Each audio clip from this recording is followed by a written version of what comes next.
Hey everybody, listen up. I got mega huge news. Meat Eater Live is heading back out on the road. That's right. Join me and the crew. Clay Newcomb, Cal, Yanni, Spencer's going to be there. Phil the Engineer's going to be there. Meat Eater Live headed back out. Now, when you get every ticket, okay, every ticket you buy, you get a signed copy of our new Meat Eater Outdoor Cookbook. This tour is celebrating the release of the book. Buy a ticket, get a signed copy, Meat Eater Outdoor Cookbook, wild game recipes for the grill, smoker, camp stove, and campfire, which I'll point out is a $38 value. Here's where we're going to go. April 23rd, the Mesa Art Center in Mesa, Arizona. April 24, the Balboa Theater in San Diego. April 25, the Grove in Anaheim, California. April 27, the Crest Theater in Sacramento. April 29, the Union in Salt Lake City. April 30, the Egyptian in Boise. May 1, the Wilma Theater in Missoula. May 2, the Bing Crosby Theater in Spokane, Washington.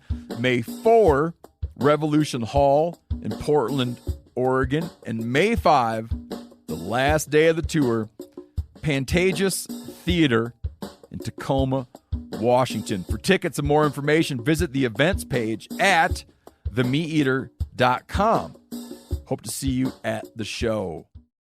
You're listening to the Sportsman's Nation Podcast Network, powered by Interstate Batteries. From your truck to your trail camera, Interstate Batteries has you covered. Visit your local Interstate Battery store today or online at interstatebatteries.com. Interstate Batteries, outrageously dependable.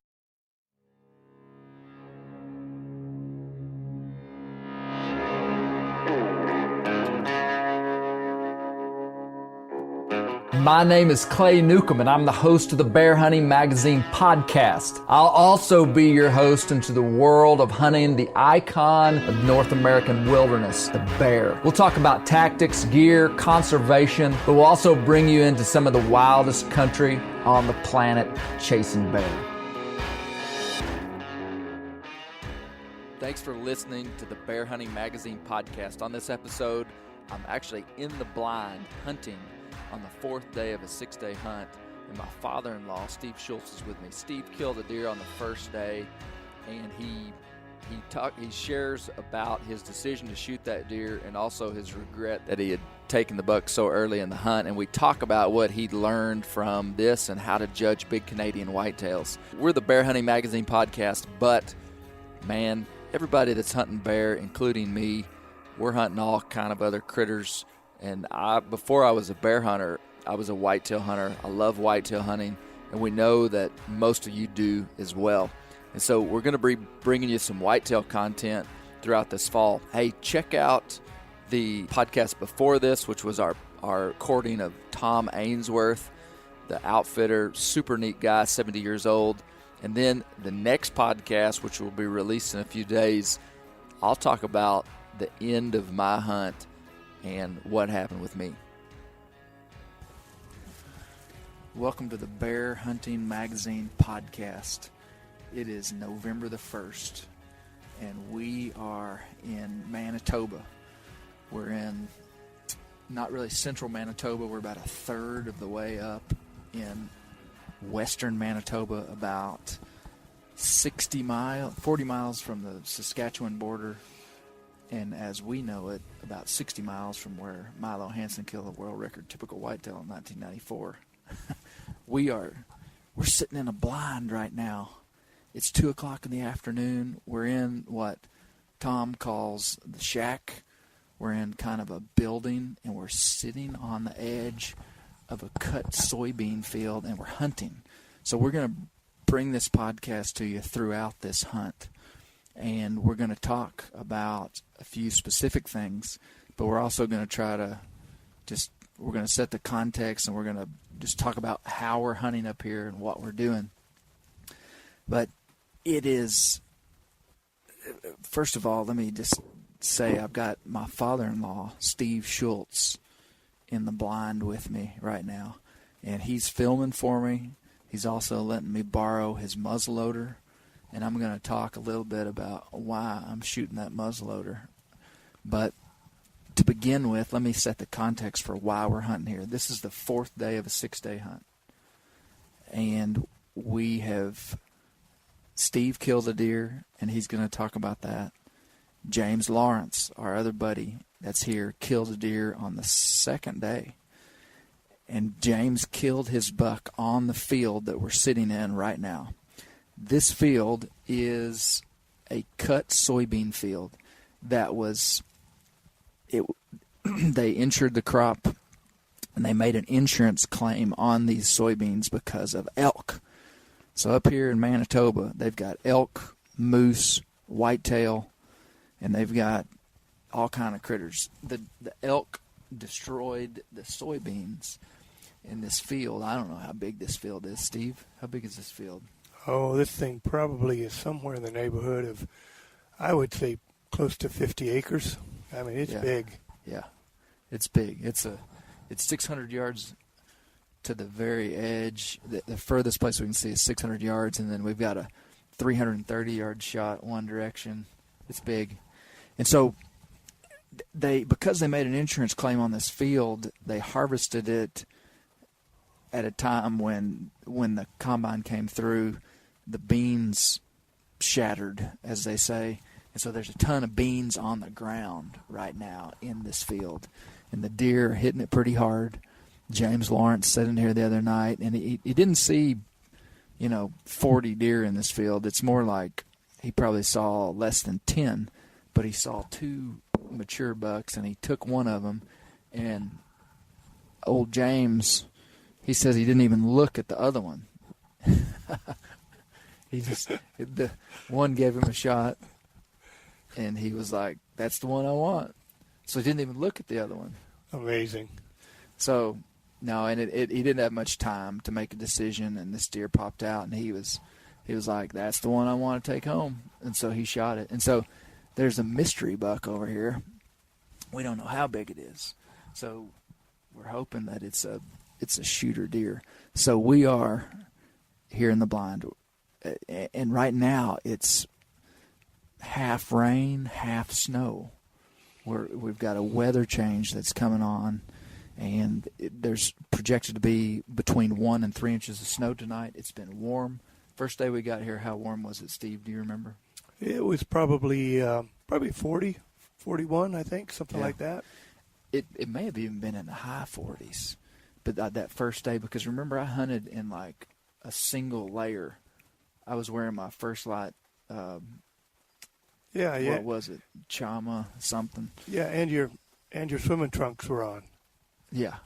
Had my swimming trunks on. That's right. It was warm for Canada. So anyway, the weather's changing. It's about 33 degrees. So Steve, last year, this is our second year to hunt with Tom Ainsworth, Grandview Outfitting. A little history on Tom. Tom was a long-time Bear Hunting Magazine outfitter. Long-time bear hunting outfitter. He sold his bear business to Todd Wohlgemuth of Baldy Mountain Outfitters. So now what used to be Tom's Bear Hunting Outfit is now Baldy Mountain Outfitters, run by a younger fella, good guy named Todd Wohlgemuth.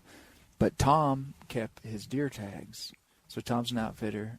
I think Tom has I don't want to say how many tags he has. I don't know for sure. A select number of deer tags that he can sell. And so last year we came up here, you and I. And now Steve, well, first of all, Steve's not just my father-in-law. Steve and I have been, close for the last, since we met each other 15, 18 years ago. And we've hunted all over. We served together on our, Steve's the senior leader of our church. And so we've got a lot of history together, but we have a rich history in hunting together. In Arkansas, when Steve's killed a ton of deer there in northwest Arkansas, we live about, as a crow flies, 1.5 miles apart. And so we've done a lot of hunting together. Yep, sure have. And so last year, give a little history of your hunting, Steve, that will lead us up to coming to Manitoba last year. Yeah. Well, my start of my hunting background really was up in upstate New York. I was moved there when I was a small My family did when I was a small boy. And went through high school there and 1 year of college in upstate New York. That's where I really got the itch for whitetail deer. As a matter of fact, that was the big game animal for New York State. And I had nobody in my family that really hunted. My brother hunted a little bit, but I didn't. I was the main hunter of the family. In the springtime, when everybody else was playing either tennis or track or baseball, I was out fishing or. And your dad didn't hunt? My dad wasn't a hunter, and but I got the bug one time when I shot a groundhog, and when I did that, it was like I felt like I found something I really enjoyed. So growing up there, I always had this quest for whitetail, didn't know anything. At that time, I'm 66 years old now. At that time, back in the 1960s, there was 2 magazines primarily, maybe 3, that would dealt with anything to do with hunting, outdoor life, of course, and field and stream. And then there was another one called Fur, Fish, and Game. The glory days of print magazines. It was the glory days. There was a company called Herders. Some of the old timers will remember a company named Herders that you could even buy at that time. You could buy handguns and rifles right directly from them and ship them to your door. Ship them right. We're going to start doing that with Bear Hunting Magazine. There you go. I recommend you do that. And so those were the early years, and that sparked something in me, although I didn't have a mentor, and I really learned a lot at that time just by trial and error. And I'd have to say most of it was error and a whole lot of trials to go along with it. But then I moved to Florida when I was 21 years old and worked in Florida and was there for a number of years, over 20 years. That's where I really started to learn how to whitetail hunt. But, of course, you're not going to find the whitetail near the size in Florida that you do here in Manitoba, or even in Arkansas for that matter. And but I did have some guys I hunted with, learned a lot from them, and killed quite a few deer down there. And then, of course, through the years, I just started hunting different places. I traveled a lot, so I think I whitetail hunted somewhere around 16 or 17 different states. And I just would hunt here and there, and when I traveled internationally, I hunted some in Australia, hunted Africa 6 or 7 times, but most of that was with friends. I didn't pay an outfitter. Right. I knew people over there. I've been to Africa many times where I didn't hunt, and but the quest, and leading up to this trip in Manitoba, the quest has always been for a larger deer. I've shot a lot of 130, 140 class deer, but I've never broken the 150-inch mark. And to me, that's kind of the holy grail, to step up to another level of deer. Yeah. And so we planned to hunt last year, and we hunted here, and it was a great hunt. And whitetail has been, even though Steve's taken lots of African game, he's taken lots of stuff out west, mule deer and antelope and aoudad in Texas. Just lots of different things. Whitetail's your number one target. Yeah, it's still the number one. You've bear hunted with me in Quebec and British Columbia. Yeah, and Arkansas. Yeah. Yep. Yeah, whitetail to me are still one of the most, particularly those that make it past the 4 to 5 year range, are the most crafty, most skilled animals of evading human beings that I've seen. So when people in Africa ask me, would you like to come back and shoot something? I say, not really. I mean, my dream would be to continue to honed it down to whitetail. To one thing, whitetail, and particularly trying to find a large whitetail. Yeah. So, and I still shoot. I mean, I've already taken one whitetail in Arkansas this year that I was very pleased with. But coming up to Manitoba is like stepping the game up to a whole nother level here. Yeah. Animals are just so much, as we know, so much larger, and the potential for 150 to 200-inch deer is increased considerably considering Arkansas. Yep. Yeah. But as we know, the big ones don't grow on trees, and they don't come easy either. So never easy. So last year I came, and we had a good trip. I was put on a particular alfalfa field, and I think it was the second morning of the hunt. I heard some bucks rattling in the corner of the field, and probably about 200 yards from me. It was not light enough to really see. Let me stop you right there. you described those horns. So you can imagine. Let me even stop you. Let me even go back further than that. Yeah. Coming to Manitoba for both of us is like something we never really thought would happen. I mean, my upbringing into the whitetail world was in the 90s. I mean, I was a 12-year-old kid reading North American Whitetail. You know, my dad was a whitetail hunter, and Canada was like the place to go in the world for big whitetails. And now, 25 years later, really it's the Midwest, it's Iowa, Kansas, northern Missouri. I mean, it's kind of shifted to some degree in terms of where a lot of the really big deer are coming from. Kentucky, Wisconsin. But still, this is an iconic place to hunt whitetails. So me and you coming up here was like, No. I mean, we were like high-fiving, fist bumping. A dream come true. It really was. Yeah, for sure. Yeah, and I think last year, matter of fact, we were so excited we drove straight through up here. We drove straight through from northwest Arkansas. Yeah.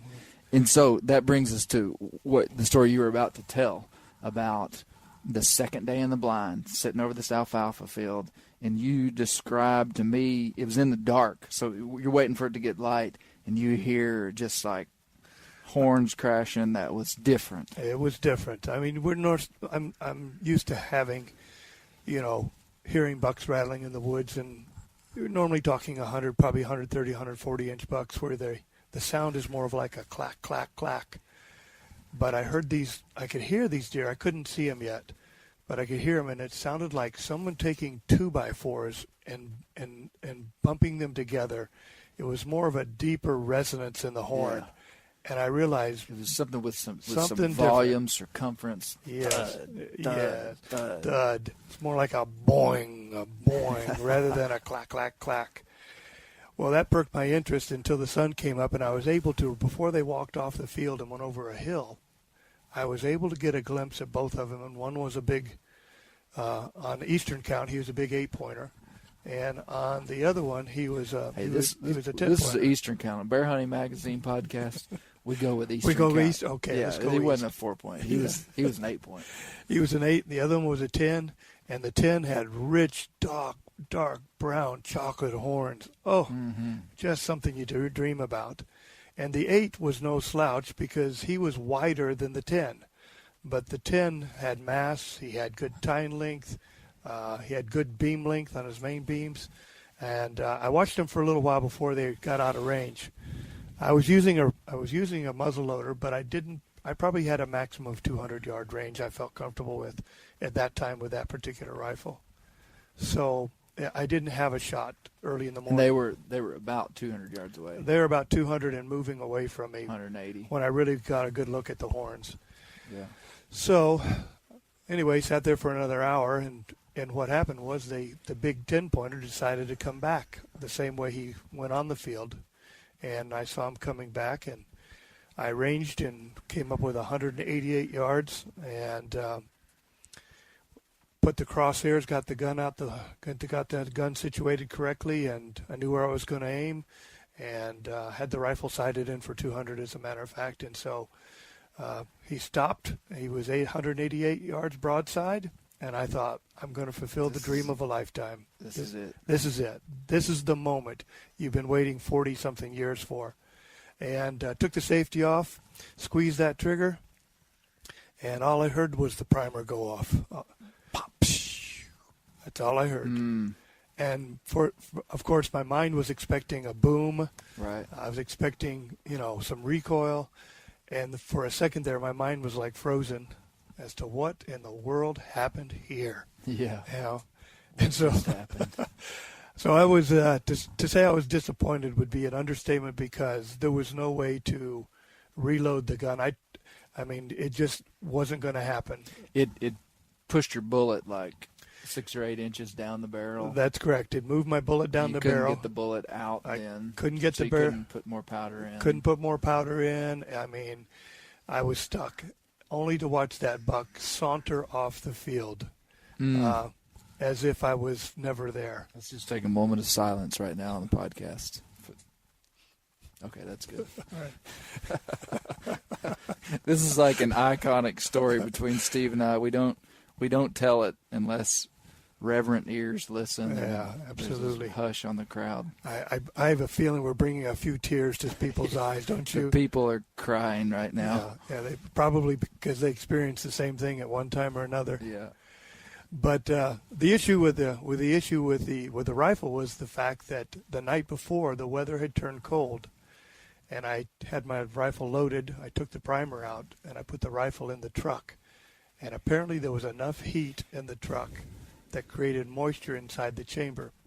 Because the next day, of course, after having the misfire, I tried another primer. It still did not fire. I was able then to realize that the bullet was right at the end of the barrel. I took the breech plug out, pushed everything out, and when I did, the powder came out of my hand, and it was literally soaking Just wet. mush. Just mush.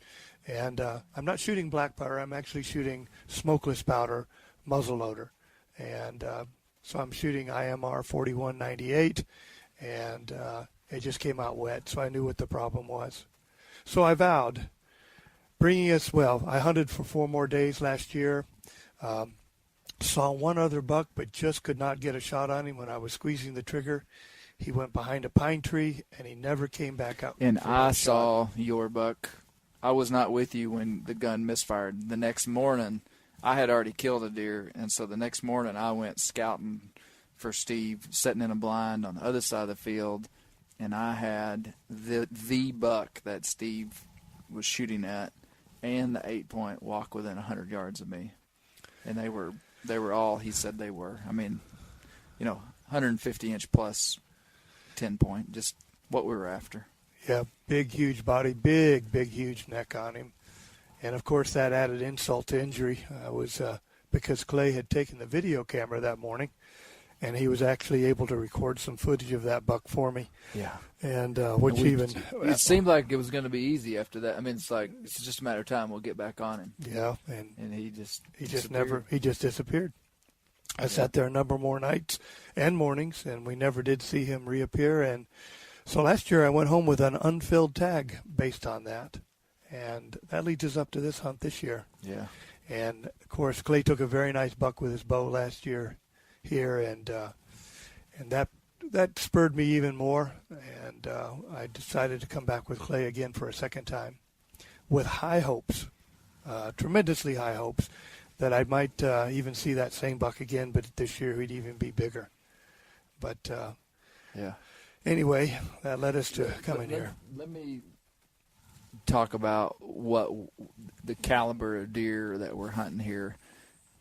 So last year we came, and basically by the end of day 2, I had killed a 152-inch buck with my bow, and Steve had misfired at what we believe was a 150-inch plus buck, maybe bigger. We don't know. Those big 10 points with bodies like that, or he could have been 155, 160, about as easy.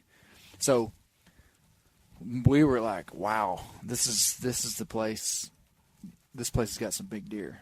And, Tom Ainsworth, what a guy. Tom's 70 years old, and he has thousands of acres. That's not an exaggeration that he can hunt. Much of it he owns. Big cropland. I described on the podcast, the last podcast that we did, I mean, this is big ag country. I mean, this is where they're growing canola, soybeans, oats, and wheat and flax, and the deer eat almost all of it. Lots of alfalfa too. So I would say it's similar to Iowa, except for the trees are different. There's a lot of spruce and a lot of poplar. And other than that, I mean, it would be similar to like hunting somewhere like Iowa, except I'm not sure that there's not more agriculture here than even in the flat country of Iowa. I don't know, just huge. I mean, whole sections, 640-acre sections that basically don't have trees in them. Just along not a single tree along the creeks, maybe some, but I mean, big ag. And so up here, the deer densities are not extremely high. That being said, you can hunt in the evening and see 2 or 3 deer. Or, James has been looking out behind Tom's house in his alfalfa field and seeing 30 deer a night. So you're seeing deer just about every time you sit, for sure. But so last year, we were both going to come home with 150-inch deer, and that was just phenomenal. The weather was great last year too, though. The high temperature rarely got over 32. I mean, it stayed cold the whole time. The deer were really keyed in on the alfalfa, and they just don't seem to be this year. Yeah. And I'm bow hunting, and the reason that for me to successfully bow hunt this property, at least with the knowledge that I have right now, I really needed I needed mature bucks to be keying in on 2 alfalfa fields, because I felt like I could set up bow stands to catch these deer coming off. There just aren't mature deer right now on those alfalfa fields. So my bow hunting plans were kind of thrown off. And so we're going to do 2 things. I'm going to tell you how I got to where I'm at, and then we're going to go back, and Steve's going to talk about his hunt this year. So right now the deer weren't keying in on the alfalfa too much, and well, shucks, I'm trying to decide where to go from here. Cut. No, we're also looking for deer. Steve and I are bobbing our heads around, looking through these windows, looking for deer. The windows are fogging up just a little bit in here, but so anyway, we come into this hunt, and you never know really what to expect. Warmer temperatures, and then we've struggled this year to see the big deer. I mean, we kind of thought maybe just it was going to be pretty easy to get on 150-inch type deer, but this year we've just not seen them. And okay, this is where I was going to go. The rut is different here. It's November the 1st. Back home, it's like prime time rut in Arkansas. I mean, right now, if I could pick a day to hunt, man, November 1st through the 7th, holy cow. Deer responding to calls, bucks are cruising. I mean, it's showtime. Right now, the bucks are still grouped up. They're not responding to calls. It's kind of like the rut is dead. In these northern latitudes, it seems like the rut is so compressed because fawn survival has to be so precisely timed. Well, the timing of breeding has to be so precisely timed for good fawn survival that the rut is just compressed. Now, granted, it must be crazy about 10 days from now. Yeah, even a week from now. I wish we were here 10 days from now. Yeah, for sure. Yeah, but we're not seeing the bucks cruise by themselves too much. They're not up during the day running around. They're just eating. Yeah, just eating, and if they're full, they're just staying on their beds. Yeah, so we just haven't seen them like we did. So we think year. The big deer here, we're just not seeing them. I mean, we're just seeing younger deer, really. But we know the big ones are here, and it's just one of those years. We're probably a week off of probably prime time here that we'll be able to make it. Yeah. But so we're making the best we can out of what the hand we've been dealt, and I was very fortunate on the first morning that I hunted. We hunted here, got here in the afternoon, early afternoon, got on stand the first night, didn't see too much. Nobody did. I was out the next morning, and let me set the stage for this. Tom puts a few trail cameras up for us here, but also he's driving these roads around these fields and these woodlots and this area, and he has a pretty good idea, of what's on some areas of his land. So he normally cues us in every time that we come. Yeah, and this particular time, he said the particular field he was going to put me on was the same field that I hunted last year where I had the misfire. And I was kind of looking forward to, quite honestly, going back to that same field and having a little bit of revenge. Mm-hmm. Now, hoping the same buck would be there. I was hoping, and he would be bigger.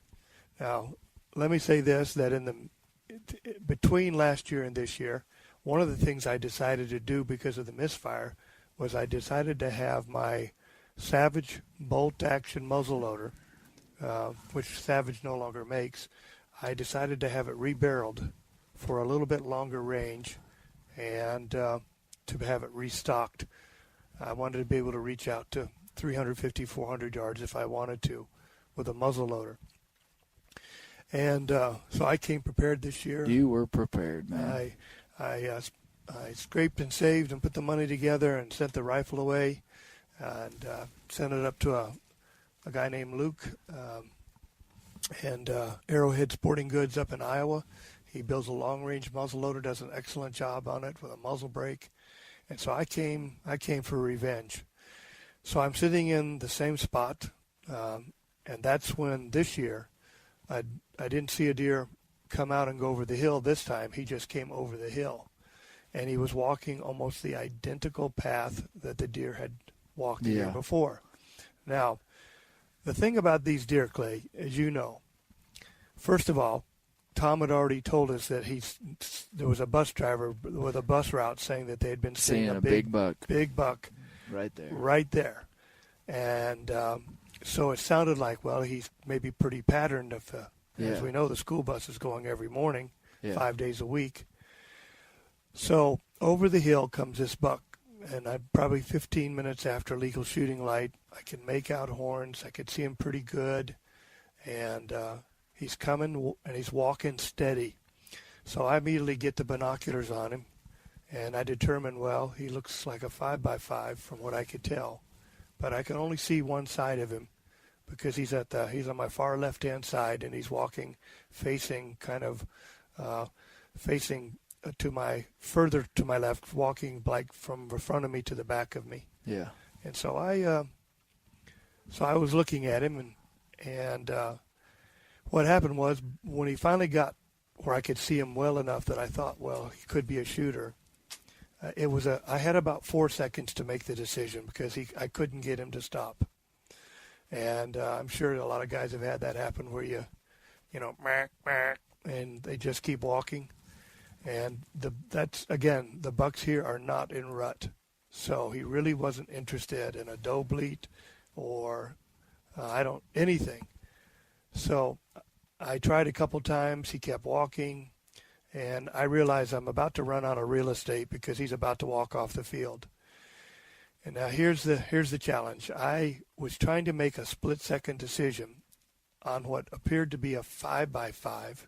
And we had been talking all week about how these deer, their racks look smaller because they're so big. So big. And the whole trip up here, we were talking about judging deer with James and we, last year, the 150-inch buck that I killed, when I first saw him, I was kind of unimpressed with him. Thought he was a 135-inch deer. And so, but he turned out to be 150. So it's like, hey, these bodies make the horns look small. So that's in your mind. Because we've been talking about that for a year. Yeah. So you see a 5-point side. The buck's in the same spot as the one last year. Everything's the same. Everything's the same. You've been dreaming about sitting in that blind for 12 months. I've been dreaming about sitting in that blind, and finally, gun hanging out the window. Yeah, and here we go. And I looked at him and I thought to myself, okay, I know he's not a 170, but I think maybe this buck could do 150. And I thought I'd be satisfied with that. I'm not going to try to get too piggish here.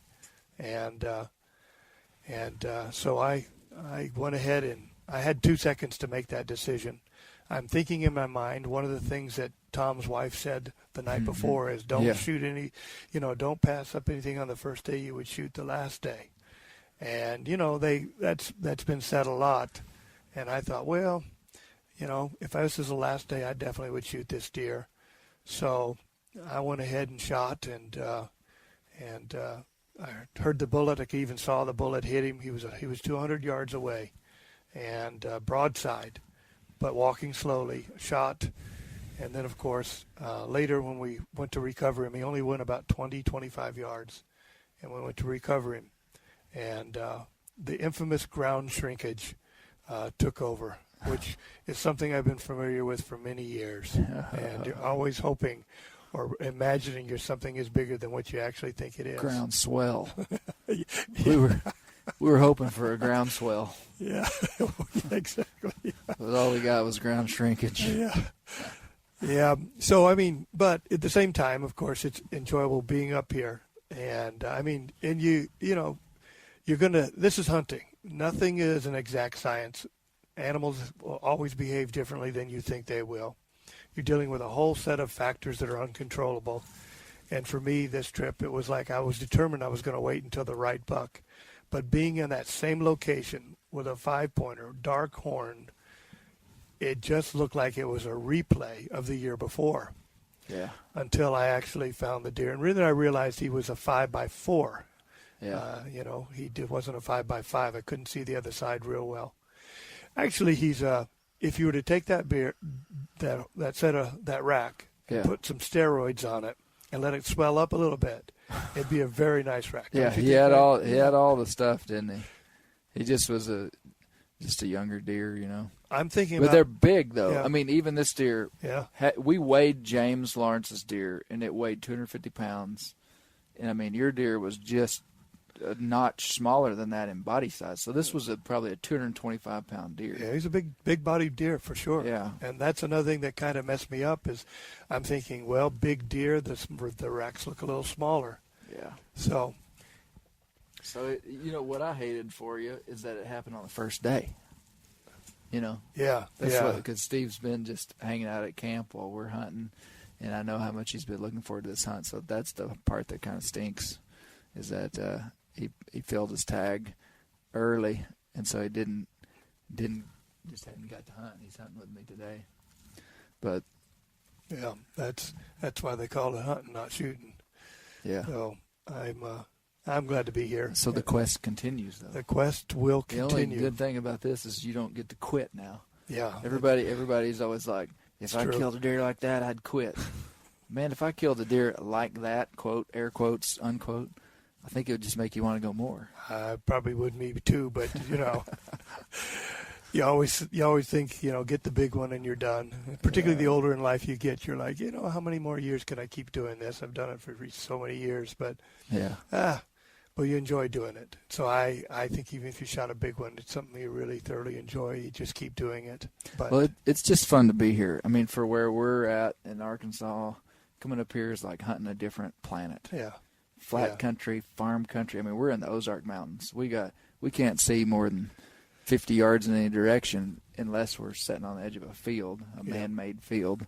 I mean, it's thick, it's mountainous, it's rugged. Mm-hmm. You know, we do have some good deer in northwest Arkansas, and the occasional guy will kill a 170-inch deer one in a lifetime if he's lucky. I mean, there are good deer where we are, Right. but it's not common. it's I not mean, common. You know, And, not common at all. and- Average, a good shooter buck that somebody would mount where we're from is 120 inches. Most guys kill a 120-inch buck. They're like going to the taxidermist. Yep. Truthfully, the average guy. Yes, it's a taxidermist paradise. Yeah, yeah. There was that's a funny you say that. You remember there was a guy there in Winslow that had a taxidermy shop, did real good, moved to Iowa. Yeah, And yeah. he said they don't mount deer like we do in Arkansas. Everybody in Arkansas mounts all these little deer that they kill all the time. He said in Iowa, man, they don't mount one unless it's 160 inches. So I think he struggled a little He struggles a bit. little bit. He's got to come back to Arkansas to get little ones, take them back to Iowa to mount them, and then comes back down here. So, yeah, we're a taxidermist paradise. There's a taxidermist on every corner. Man, I hope it stays that way. That's good. That's good. Now, so what did you learn? What would you do different? What do you think? It's always a hard call, but I think probably the biggest thing was I should have passed on the buck because it was the first full day of hunting, Right. first morning, and as tempting as that was, I should have passed on it, and Just the decision window was too short. the decision window was too short. The buck never turned and faced me. I never got a good. I was never able to really fully see you what he looked were like. able to give him about a 40% assessment That's when you probably really needed right. about a 80% assessment. Yeah, You know what I because mean? he's about Like if the buffer bar needed to get to 80 before you knew for sure what you were shooting at? Absolutely. And they always say up here, well, the big ones, they'll stand out. And that's true, but I was willing to just break the 150 mark is what I was shooting for. I thought that'd be a good start. Let's go for that. I'm not going to try to go for a 160 or 170. So that was probably the biggest takeaway. Is just like, wait a minute, if I had to do it again, I would have passed for sure. The second thing was I would have said, wait a minute, any deer that doesn't give me an opportunity, unless it really stands out as a very, very exceptional, good deer. Don't rush to judgment. Don't give him the opportunity to stand in front of you, or at least walk a long enough way that you can get a good look at both sides of the rack. And that's what the deer have been doing this year here, with James, with you, with me. The deer just aren't coming out and just feeding. They seem to be just, when they're moving. Yeah. But they're not moving a lot. But every time we've seen them, they seem to be on a steady journey somewhere. Yeah. So that was the big takeaway from this year, and it shows you I don't care how old you get and how many years you've hunted and how many times you've pulled a trigger. You're always going to learn something new every time you go. Yeah. Well, we're all subject to making error in judgment at any time. And coming to a totally new place with different body size animals, it really is. It really is tricky. But, hey, at least you got the chance to make that mistake. Yeah. How many whitetail hunters have dreamed about coming to Manitoba, Canada twice? That's true. Oh, yeah. And now you've had some kind of poor, luck's the wrong word, but, misfire. And I mean, you killed a nice deer. Yeah. But for where we're at, it really wasn't what you came for. Not what I came for. We know that. Yeah, it wasn't what you came for. And so that's what kind of stinks about it. But hopefully we'll get to come back. There you go. Well, as they say, there's 3 parts to a hunt. There's the pre-hunt where you dream about it for 11 months. Which we did. Yeah. We probably, at least bi-weekly for the last 12 months. And then talked about this hunt. Then there's actual hunt time, and that's anywhere from 2 to 3, maybe 5-day hunt, 6-day hunt, usually maximum. Yeah. So that's enjoyable. But then there's the post-hunt. The post-hunt. And you do one of 2 things in the post-hunt. You either celebrate the great success and chance that you had, or if you don't do too well, you celebrate the fact that you had another learning curve in your life. Yeah. Yeah. And what I've seen you do all these years is when something goes wrong or you want to see something different, you take action, just like last year. I mean, man, you didn't wait a week before you were sending that muzzle loader off to be redone and ready to roll. I mean, so you didn't just say, I had a faulty muzzleloader. You took action to amend the situation. Yep. Yeah. My thing was, I knew how big these fields were, and I realized. And boy, this one is big, Steve. Yep. I'm using Steve's muzzleloader tonight. He's let me borrow it, and I may have already said this, but I pretty much have decided that a bow hunt for this year is going to be really low odds. Last year, it was good odds for a bow kill buck, and I did it. Really wanted to do it again this year, but I just don't know with the feeding patterns these deer are on. And that's the good thing about coming during muzzleloader season and bow hunting is that I can make an adjustment, and so that's what I'm doing. So we're looking.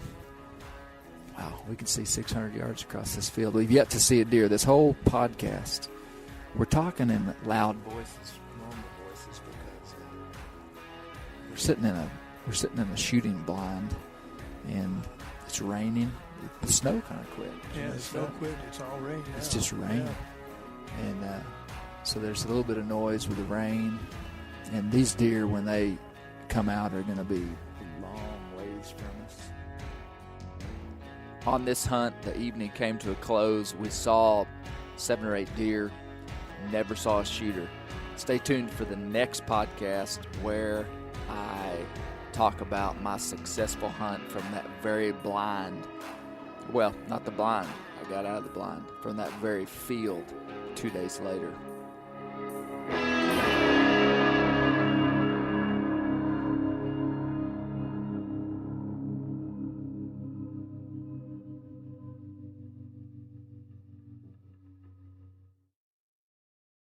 Hey, everybody, listen up. I got mega huge news. Meat Eater Live is heading back out on the road. That's right. Join me and the crew. Clay Newcomb, Cal, Yanni, Spencer's going to be there. Phil the engineer's going to be there. Meat Eater Live headed back out. Now, when you get every ticket, okay, every ticket you buy, you get a signed copy of our new Meat Eater Outdoor Cookbook. This tour is celebrating the release of the book. Buy a ticket, get a signed copy, Meat Eater Outdoor Cookbook, wild game recipes for the grill, smoker, camp stove, and campfire, which I'll point out is a $38 value. Here's where we're going to go. April 23rd, the Mesa Arts Center in Mesa, Arizona. April 24, the Balboa Theater in San Diego. April 25, the Grove in Anaheim, California. April 27, the Crest Theater in Sacramento. April 29, the Union in Salt Lake City. April 30, the Egyptian in Boise. May 1, the Wilma Theater in Missoula. May 2, the Bing Crosby Theater in Spokane, Washington. May 4, Revolution Hall in Portland, Oregon. And May 5, the last day of the tour, Pantages Theater in Tacoma, Washington. For tickets and more information, visit the events page at themeateater.com. Hope to see you at the show.